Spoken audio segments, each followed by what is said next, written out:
तौकीर रजा को पनाह देने वाले फरहत का आशियाना खतरे में, बेटी पहुंची डीएम दरबार। बरेली। हालिया बवाल के बाद कार्रवाई की जद में आए मौलाना तौकीर रजा के करीबी फरहत का आशियाना अब खतरे में है। प्रशासन की सख्ती के बीच फरहत के घर पर बुलडोजर चलने की आशंका जताई जा रही है। इसी चिंता को लेकर फरहत की बेटी मंगलवार को डीएम कार्यालय पहुंची। उन्होंने डीएम से गुहार लगाते हुए कहा, साहब, हमारा घर मत तोड़िए, हमने कोई गलत काम नहीं किया। फरहत पर आरोप है कि उन्होंने तौकीर रजा को पनाह दी थी। इसी कड़ी में प्रशासन अब उनकी संपत्तियों की जांच कर रहा है। जिला प्रशासन का कहना है कि किसी भी अवैध निर्माण को बख्शा नहीं जाएगा। फरहत की बेटी की इस फरियाद ने पूरे मामले को नया मोड़ दे दिया है। अब देखना होगा कि प्रशासन की अगली कार्रवाई क्या होती है। मैं यहाँ इसलिए आई हूँ कि तौकीर रजा खां हमारे घर रुके थे, लेकिन हमें नहीं पता था कि वो किस इरादे से आए हैं या फिर क्यों आए हैं, शहर का माहौल क्या है। जब वो हमारे घर आए तो हमने उन्हें एक मेहमान की तरह बुलाया अपने घर में, और अब कहा जा रहा है कि हमें बिल्कुल आरोपी बना दिया है। मेरे पापा को, भाई को गिरफ्तार कर लिया गया है, और कहा जा रहा है कि आपके घर बुलडोजर चढ़ाए जाएंगे। आपको क्यों अंदेशा हुआ? क्या आपके घर की लाइट के काटी गई, नपाई की गई?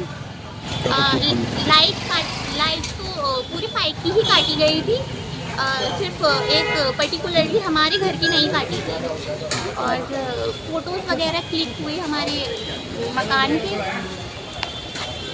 एक चीज़ और आपसे जानना चाहेंगे, क्या इस दौरान, क्योंकि जब हम आपके घर मौलाना तौकीर आए तब तक शहर का माहौल ख़राब हो चुका था, लाठीचार्ज हो चुका था, जानकारी नहीं थी? जानकारी जब तक हमें जानकारी हुई इस चीज़ की, तब तक बहुत कुछ बिगड़ चुका था। पुलिस फोर्स आ चुकी थी, मीडिया थी, हम बिल्कुल आरोपी ठहर चुके थे।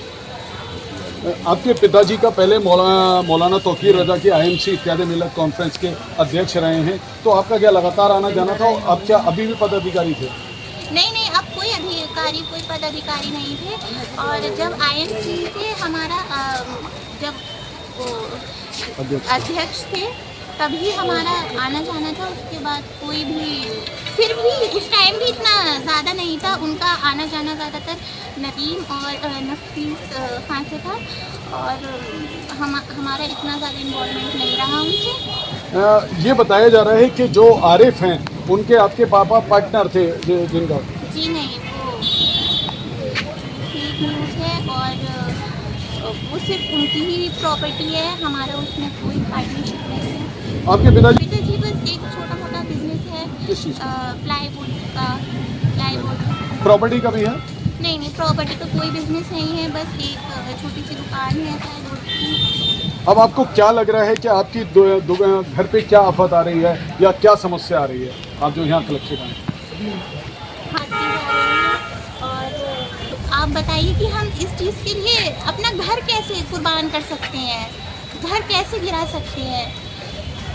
आपके रजा खान को गिरफ्तार कर लिया गया इस आरोप में कि उन्होंने शहर में दंगा फैलाया। जी नहीं, मेरे पापा का इस चीज़ में कोई हाथ नहीं है, और आईएमसी से हमारा अब कोई लेना देना नहीं है। तौकीर मियाँ का उनका ख़ानदान आला हज़रत ख़ानदान से है, इसीलिए वो ख़ानदान हमारे लिए काबिल एहतराम है। एक चीज़ आखिरी सवाल मुख्य कहना चाहेंगी? मैं ये कहना चाहूँगी कि मेरे पापा को और भाई को रिहा कर दिया जाए, जितनी जल्द से जल्द रिहा कर दिया जाए, और हमारे घर पर बुलडोज़र ना चढ़ाए जाएं। मैं यही अपील करना चाहूँगी कि बुलडोज़र ना चढ़ाए जाएं।